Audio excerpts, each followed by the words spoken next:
Genetic diseases या मौरूसी बीमारियां वो बीमारियां हैं जो विरासत में मिलती हैं या हम माँ बाप से इनहेरिट करते हैं। जीन की हर इंसान में 2 कॉपीज होती हैं और अगर 2 कैरियर की आपस में शादी होती है तो तब ये डिजीज उनके बच्चों में आ सकती है, जिसके 25% चांसेस होते हैं। एक तहकीक के मुताबिक पाकिस्तान में रिश्तेदारों के दरमियान शादियों यानी कजन मैरिजेस का रुझान दुनिया में सबसे ज्यादा है और इन शादियों के नतीजे में पैदा होने वाले बच्चों में जनियाती अमराज यानी जेनेटिक डिजीज का खतरा भी कई गुना बढ़ जाता है।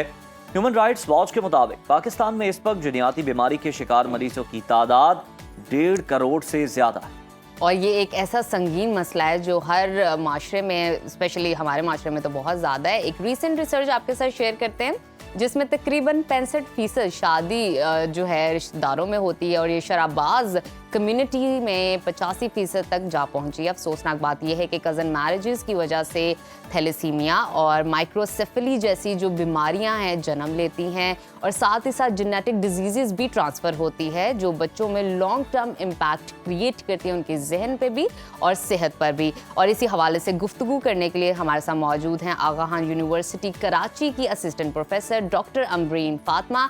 बहुत शुक्रिया डॉक्टर साहिबा आपके वक्त का। सबसे पहले मैं आपसे जानना चाहूँगी कि आप एक रिसर्च कर रही हैं, तहकीक कर रही हैं, उसकी तफसीलात हमारे साथ शेयर कीजिए, उसको ज़रा एलैबोरेट कर दीजिए और साथ ही साथ हमें बताइए कि इस तहकीक का मकसद क्या है और क्या नताइज सामने आए हैं। जी अस्सलाम वालेकुम, बहुत शुक्रिया इनविटेशन के लिए। तो सबसे पहले मैं इससे पहले कि मैं अपनी तहकीक के बारे में बात करूं, आपने मौरूसी बीमारियों का जिक्र किया है तो मैं बताना चाहूँगी कि जेनेटिक डिजीज़ या मौरूसी बीमारियां असल में होती क्या हैं। तो ये वो बीमारियां हैं जो विरासत में मिलती हैं या हम माँ बाप से इनहेरिट करते हैं। तो जीन्स की वजह से ये बीमारियां होती हैं। जीन बेसिकली एक ऐसा यूनिट है जो बॉडी में डिफरेंट फंक्शन करता है और हमारे जिस्म में कोई 20 से 25 हज़ार जीन्स हैं। कुछ जीन्स दिमाग के फंक्शन परफॉर्म करते हैं, कुछ दिल के काम करने में मदद करते हैं। और अगर इस किसी भी जीन की हर इंसान में 2 कॉपीज होती हैं। अगर ऐसा हो जाए कि एक कॉपी किसी वजह से जो कि अगेन एक कुदरती अमल है उसमें कोई तब्दीली आ जाती है और एक कॉपी काम कर रही होती है, तो ऐसे लोगों को हम अपनी ज़बान में कैरियर कहते हैं। उनमें डिजीज़ जाहिर नहीं होती लेकिन उनके अंदर ये कैपेसिटी होती है कि वो डिजीज़ आगे ट्रांसफ़र कर सकें और अगर 2 कैरियर की आपस में शादी होती है तो तब ये डिजीज़ उनके बच्चों में आ सकती है, जिसके 25% चांसेस होते हैं। तो ख़ानदान में शादियों की वजह से इसकी शरह जो है वो बहुत ज़्यादा बढ़ जाती है और हमने देखा है कि पाकिस्तान में ये बहुत ज़्यादा कॉमन है इस तरह की बीमारियां, जो कि बाकी दुनिया में अगर हम यूरोप, अमेरिका या और जगहों की बात करते हैं जहाँ पे ख़ानदान में शादियों का रुझान नहीं है तो वहाँ पे ये बीमारियां काफ़ी कम पाई जाती हैं।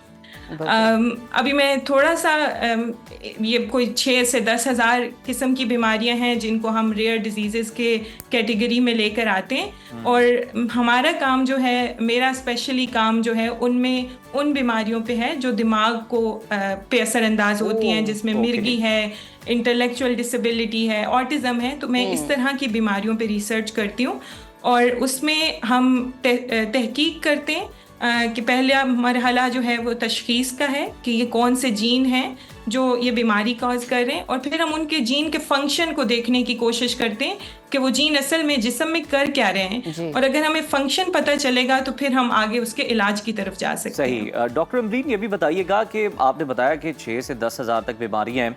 आप ये बताइए कि आपकी तहकीक के मुताबिक कज़न मैरिजेस के नतीजे में कौन सी जनियाती अमराज या जेनेटिक डिजीज़ हैं जो कि बहुत ज़्यादा आम है इस पर? जी, सबसे ज़्यादा अगर हम पाकिस्तान की बात करें तो दुनिया में सबसे ज़्यादा केसेस जो थैलेसीमिया के हैं या सिकल सेल एनीमिया है, इसी तरह माइक्रोसेफली है और बच्चों में ब्लाइंडनेस है, डेफनेस है। तो देयर आर लाइक जो ओवरऑल जो रिस्क है वो हमारी पॉपुलेशन में बहुत ज़्यादा है, लेकिन सबसे जो कॉमन बीमारी हम देखते हैं वो थैलेसीमिया की है। बिल्कुल ठीक। अच्छा डॉक्टर अमरीन, मुझे इस हवाले से बताइएगा कि पाकिस्तान जैसे मुल्क में जेनेटिक काउंसलिंग का हम देखते हैं एक तो फुकदान है, लोग इसको समझते नहीं है। जिस तरह बेहतरीन अंदाज में आपने इसको एक्सप्लेन किया, डिफ़ाइन किया कि जीन्स होते क्या हैं, बहुत कम लोगों को पता होगा, लेकिन जिन्होंने आज हमारा ये सेगमेंट देखा होगा उनको आइडिया हो गया होगा। मुझे बताइए अवामी सतह पर इस मसले पर हम कैसे अवेयरनेस क्रिएट कर सकते हैं?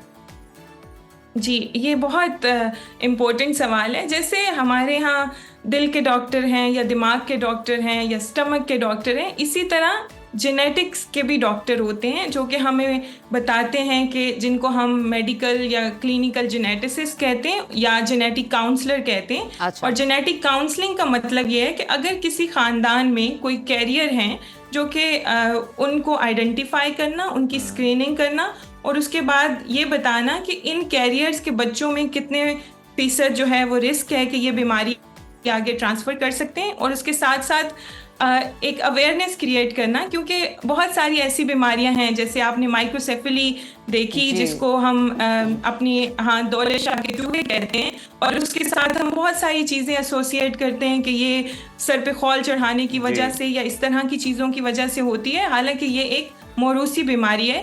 तो बताना, लोगों को अवेयर करना रिस्क के बारे में जेनेटिक काउंसलर का काम होता है, और जो है इसके साथ साथ जो है वो जनरल पॉपुलेशन के अंदर अवेयरनेस क्रिएट करना भी जेनेटिक काउंसलर का काम है। और अभी बहुत ज्यादा अवेयरनेस जिस दिन क्रिएट हो जाएगी ना डॉक्टर साहिबा, बड़ा बेहतर हो जाएगा हमारे लिए। वो जो होता है ना लोगों के लिए, शादी से पहले जो स्क्रीनिंग है, जो थैलेसीमिया का खास तौर पर टेस्ट है, क्योंकि सबसे ज्यादा थैलेसीमिया की बीमारी होती है अगर हमारे माशरे में बात करें, तो वो कितना ज़रूरी है, किस तरह से लोगों को राग़िब किया जा सकता है, किस तरह से हम एक्सेप्टेंस पैदा कर सकते हैं अपने माशरे में?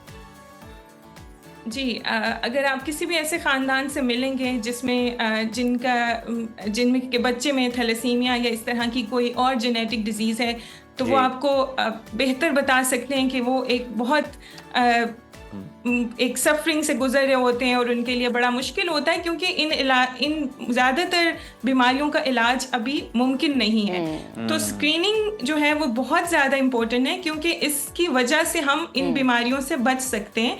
तो जैसे थैलेसीमिया तो बहुत कॉमन है हमारे यहाँ, जो 5 to 6% लोग जो हैं वो कैरियर्स हैं, तो इसलिए शादी से पहले उन कैरियर्स का टेस्ट होना बहुत ज़रूरी है।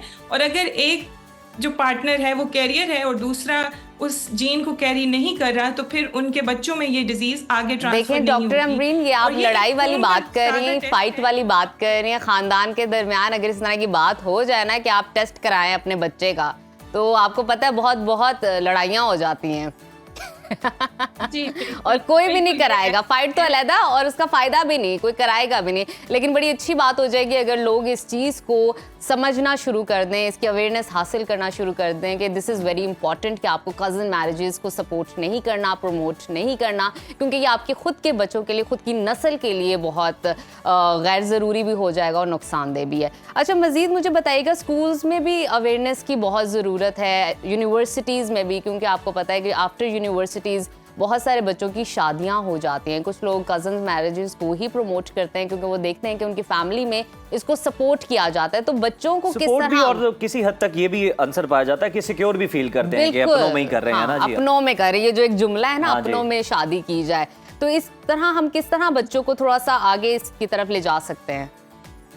जी बिल्कुल, देखें, जैसे मैंने जिक्र किया कि जो कैरियर स्क्रीनिंग है वो बहुत ज़रूरी है कि हम अगर हमें पता है कि ये लोग जो हैं वो इस जीन को कैरी नहीं कर रहे, तो फिर उनकी कज़न मैरिज भी हो सकती है। और अब हम देखते हैं कि हमारे यहाँ बहुत ज़्यादा कज़न मैरिजेस होती हैं, तो एटलीस्ट ऐसे कपल जिनकी ऑलरेडी कज़न मैरिज हो चुकी है, तो उनके लिए भी स्क्रीनिंग की टेस्ट की जो है सहूलत मौजूद होती है कि वो बच्चे की हमल के दौरान जो है पैदाइश से पहले टेस्ट करवा के और उसका रिस्क जो है वो चेक कर सकते हैं। तो बहुत सारे ऑप्शंस अवेलेबल हैं, जो कि ज़ाहिरी बात है ये एक डीप रूटेड कल्चर है।